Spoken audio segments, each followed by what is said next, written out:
How's it going? This is Mike, and this is the English Breakthrough for Germans podcast. In this podcast, I aim to help German speakers who feel stuck with their English to give them an alternative to learning apps, Volkshochschule courses, and those who feel that their school English wasn't enough by helping them become independent language learners by discussing useful learning strategies. And of course, I want to give you some listening practice. Mir fallen die Worte nicht ein. Das sagen viele meiner Kursteilnehmer. Wenn du das auch manchmal zu deinem Englisch sagst, dann bist du hier genau richtig. So my name's Mike. I'm originally from Australia. I teach both English and German, and I've been here in Berlin for a total of 12 years. Apart from German, I've also learned Spanish, and now I'm learning French. Okay, let's get started. This episode is called Reflections from an International Teaching Conference. And I want to share with you some of the key takeaways for me and how they can be relevant for you in your learning of English. So last month, I went to a huge international conference in Brighton in the UK. The conference is organized by IATEFL. IATEFL are the letters IATEFL. And IATEFL stands for the International Association for Teaching English as a Foreign Language. The conference takes place every year, and teachers from all over Europe and the world come to a city in the UK for 5 days to discuss teaching ideas, to network with other teachers, and to attend talks on various topics. This year, the conference was in Brighton, on the southern English coast. Brighton is a beautiful little town, and I really liked going to the beach in Brighton. It was different to Australian beaches, though, because the beach has pebbles, not sand. Pebbles are like small rocks or small stones. But it was really nice because it was quite sunny there. So at the conference, different areas of the industry are represented, including business English, academic English, English for young learners, English for specific purposes like the aviation or medical industries. Once at the conference, I met a teacher who teaches Catholic priests. So you can really see the conference has a lot of people from all over the world. And it's such a diverse group. There are people from Japan, people from Australia, people from Argentina, people from China, and of course Spain and Italy and Germany and Latvia, all countries around Europe. So it's an amazing experience, and it's a real honor to be able to attend this conference. So in this episode, as I said, I'm going to share with you some of the reflections or some of my personal reflections from this conference and how I think these points are relevant for you as a learner. Okay, so here's the first one. Number 1. Even though teachers are very motivated to help, many students do not reach their language learning goals. Okay, so we've got very, very motivated teachers, but still students don't reach their goals. So teachers have a lot of different ideas about learning languages, but I've learned many teachers do not teach students the strategies that they need to become effective language learners themselves. So I believe that this is because we are too busy trying to teach people a language, and we are not busy enough showing students how to learn languages. Okay? So imagine for a moment, you have a son, and your son's interested in football. You would like to teach him how to play football. If you really want to teach him to play, you cannot constantly tell him exactly what to do.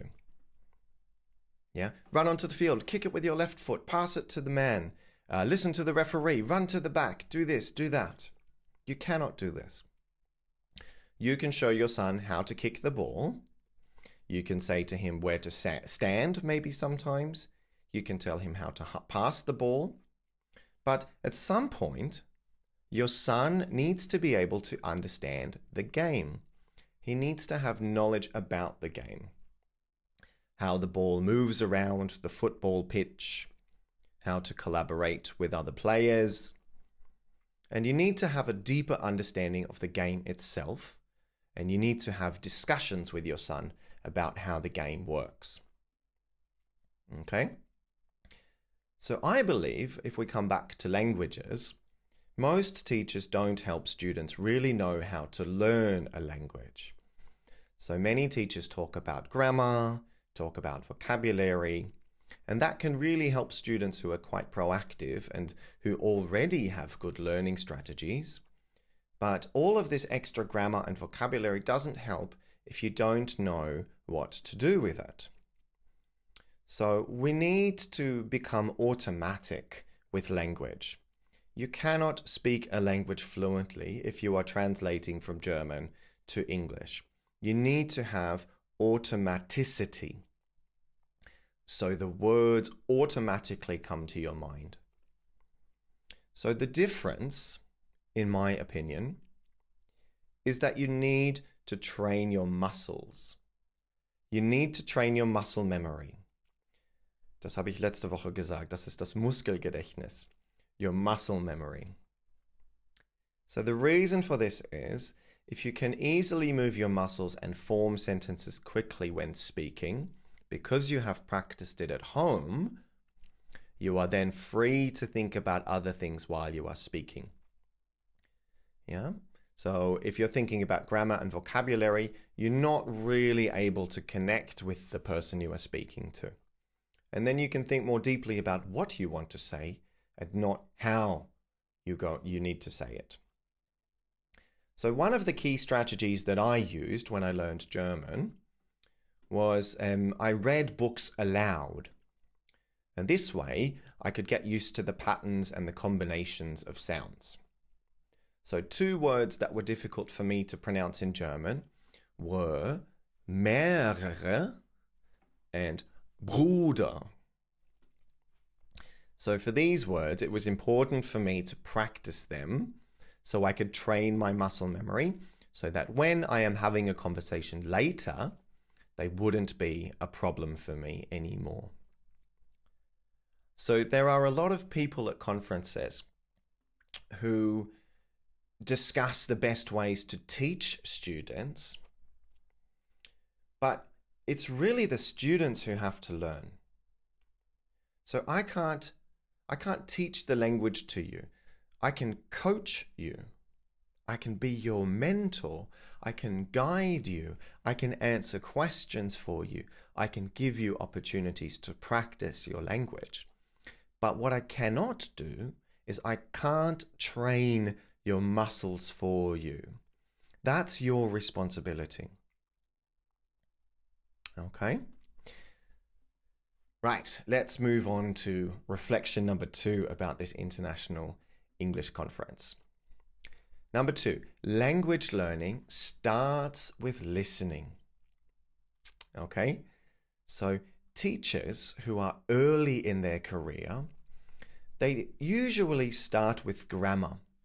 They might give students long explanations of how pieces of grammar work, like present simple is used for routines in sentences like I work in the center of the city. Or my sister lives with her husband and has 3 children in Sydney. I don't often go running in winter. So this present simple, I work, she lives, I don't often go. It's usually used for routines, and many teachers early on will talk a lot about these kinds of grammar examples. But then after a few years, teachers begin to realize that this doesn't help students. And after that, they start a move to listening.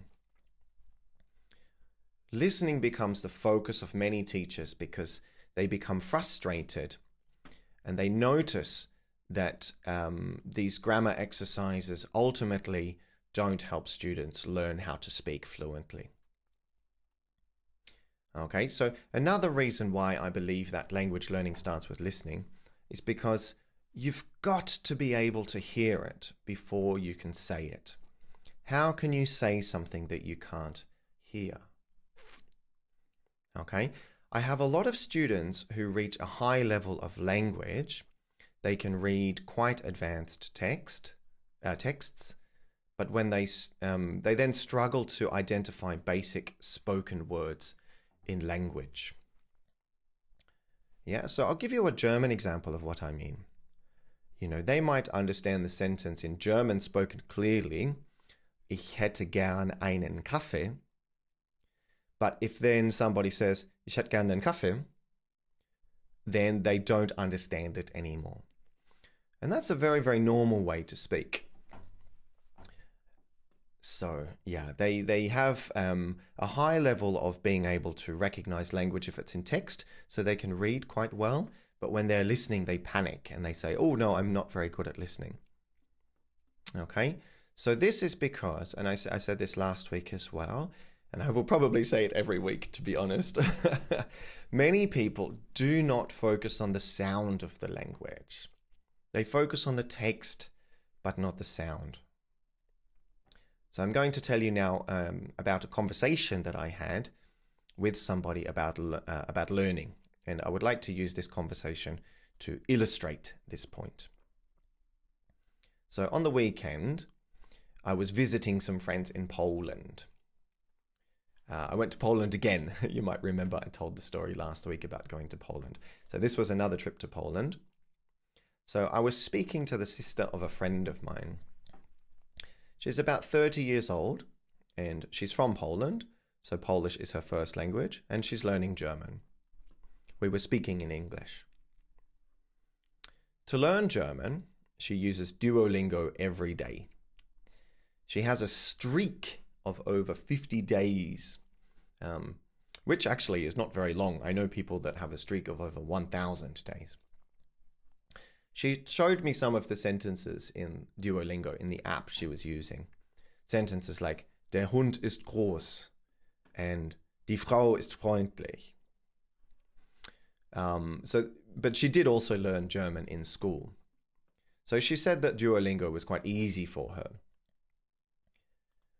But she complained about it. She said that Duolingo didn't correct her, even when she uses incorrect pronunciation. So if she says eine, for example, instead of ein, it still accepts it. But I believe that the key to learning language is linking the sound and the meaning of the language. So we forget about, well, not forget about the text, but the text is not so important. So I believe that we should be reading more and listening to the audio. So text is important, but we need to use the text to access the sound of the language. So what I did, I showed her a page from a book that I use in German classes called Schlaflos in der Großstadt. So this is an A1 book for teenagers. I'll read you a few lines from that book so you can get a feeling for what it's like. Es ist Freitagnachmittag. Die Freunde sitzen im Park. Sibel geht hin und her. Sie sitzt nicht gern. Sie sagt, Leute, wir haben Ferien. 2 Wochen lang keine Schule. Was machen wir mit der Zeit? Hier ist es langweilig. Okay, so that's an example from the text. I showed my friend this book, and I showed her this exact part of the story. And she said to me in English, I understand everything. But then I said, okay, but can you follow the story just using the audio? And then I played a part of the audio, and guess what she did? She panicked. She went, oh, no, I can't do that. I can't do that. she knew that she wouldn't be able to follow it just from the audio. But as I've said to you, language is sound. It is sound and meaning. So what is happening here? She hasn't focused on the sound of the language when she's learning. She hasn't practiced listening in more natural contexts, like the situation in this book. So natural contexts, when I read that book, you could easily feel, they're in a park and it's a group of friends talking. I can imagine that situation. But if it's like, die Frau ist freundlich, then there's not a real situation. So most of what she does is use Duolingo. And Duolingo shows basic sentences, but they are not in a meaningful context. The brain cannot connect the language to the context.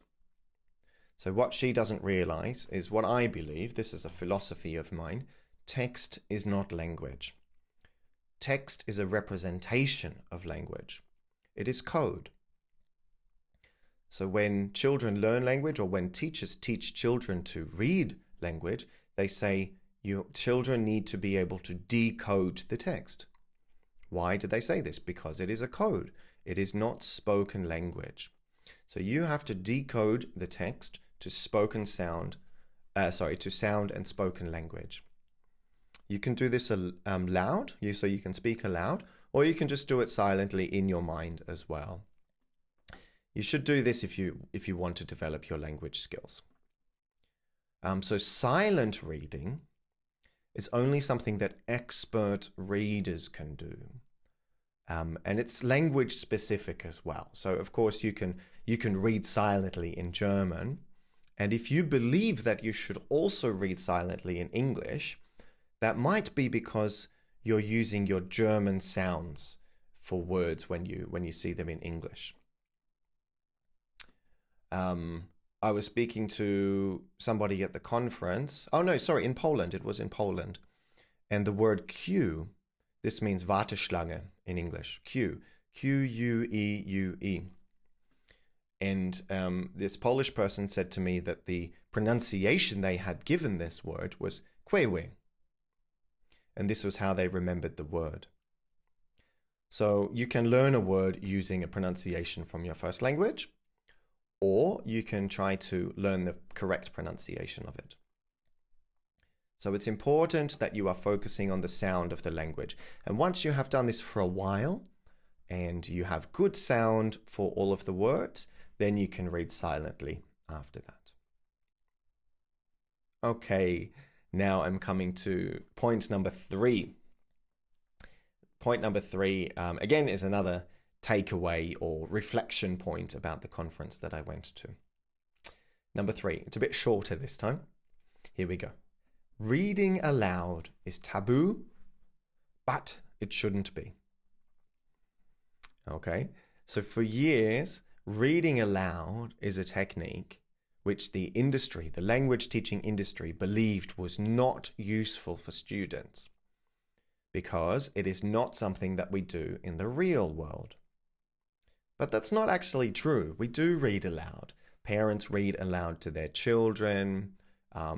People on the internet read aloud. Sometimes I read emails or SMS messages aloud to friends. So it is something that we do. But I also believe that reading aloud is an essential tool for training your muscles. And as I said, I practiced reading aloud a lot when I was learning English. When I was learning German. So I found difficult sounds that I could practice. Okay, so reading aloud is taboo, but it shouldn't be. It's an essential tool that you can use. Okay, number 4. And this is related to people's pronunciation and accent. Number 4, to be understood is enough. Okay? Some people believe that you have to get rid of your accent completely. Get rid means loswerden.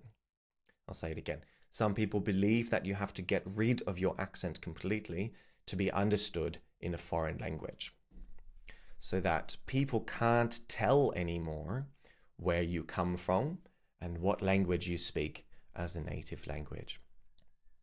However, this is not the case. What is more important is clarity. How clearly, or what is important, sorry, not more important. How clearly do you communicate your message? Do you speak with clarity? One thing that makes a message clear when you are communicating is intonation.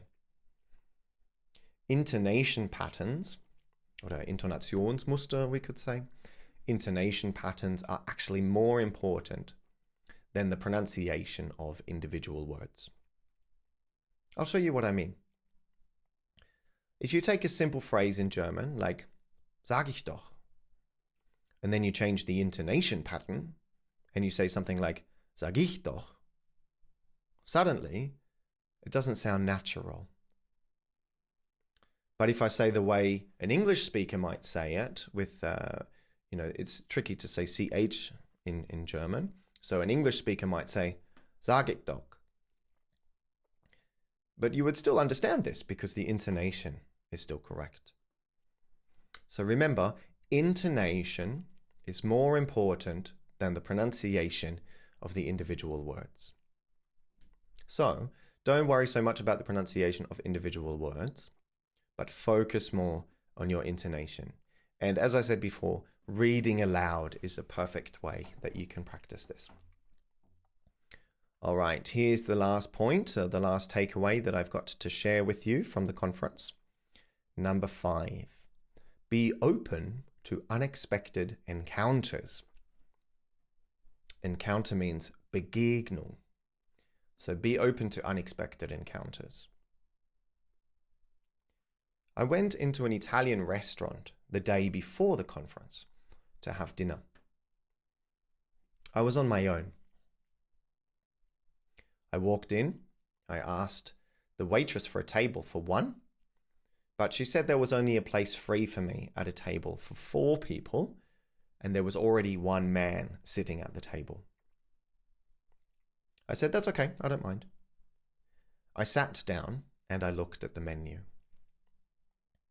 I asked the man if he had any recommendations about the pizza or the wine. I really wanted pizza. That's why I went to this Italian restaurant. I told him I would be interested in drinking the Australian wine, which was on the menu. He said, be careful what you say about Australia because I'm from Australia. And I said, well, I'm also from Australia, so I think I will only say good things about Australia. So, isn't that a coincidence? Maybe that's a new word for you, coincidence. So it was a coincidence that this man was also from Australia.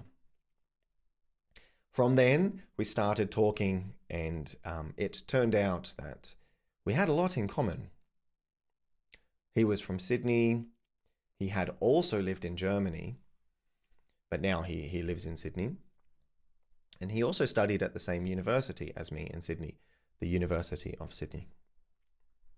We had a great conversation, actually. Oh, and he's also a teacher. So he was in Brighton because he was going to the conference as well. Really nice guy. And we had a really nice conversation. He was actually just finishing his meal when I arrived in the restaurant. But he decided to stay because we really enjoyed the conversation. So this conversation wouldn't have happened if I hadn't asked him for a recommendation. So it really shows how it can be a good thing to be open for unexpected encounters sometimes. Of course, not all the time. Sometimes we're tired or we just want to go home or something like that. But every now and then, it can be really nice to be open for an unexpected encounter. Okay, that's it. We're coming to the end of the podcast now. Let's go through those key takeaways or key reflections from the conference again. Number 1, even though teachers are very motivated to help, many students do not reach their language learning goals. 2, language learning starts with listening.